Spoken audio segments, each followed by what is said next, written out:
District chess championship অনুষ্ঠিত হলো পুরুলিয়ায়।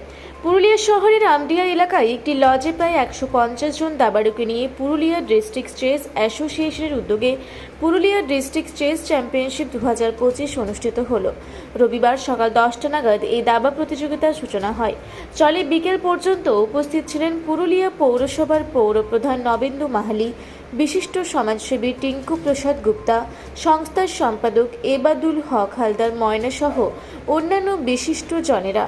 উদ্যোক্তাদের পক্ষে এবাদুল হক হালদার ময়না জানান, পুরুলিয়া জেলার বিভিন্ন প্রান্ত থেকে 1.5 শতাধিক দাবাড়ু এই প্রতিযোগিতায় অংশগ্রহণ করেছে।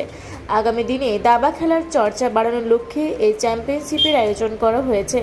আগামী দিনে আরও বড় আকারে এই ধরনের দাবা প্রতিযোগিতার আয়োজন করা হবে, পাশাপাশি যাতে করে পুরুলিয়ার ছেলেমেয়েরা রাজ্য ও জাতীয় স্তরে খেলায় অংশগ্রহণ করতে পারে, তার জন্য সর্বদা তৎপর রয়েছে পুরুলিয়া ডিস্ট্রিক্ট চেস অ্যাসোসিয়েশন।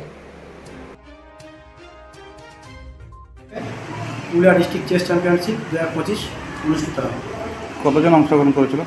1.5 শতাধিক ছাত্রছাত্রী অংশগ্রহণ করেছে জেলার বিভিন্ন প্রান্তের ছেলেমেয়েরা। মূলত করার কারণটা কি?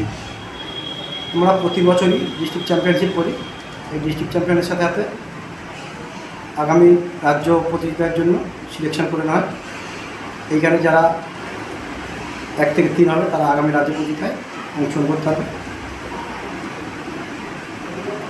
কি নাম আপনার?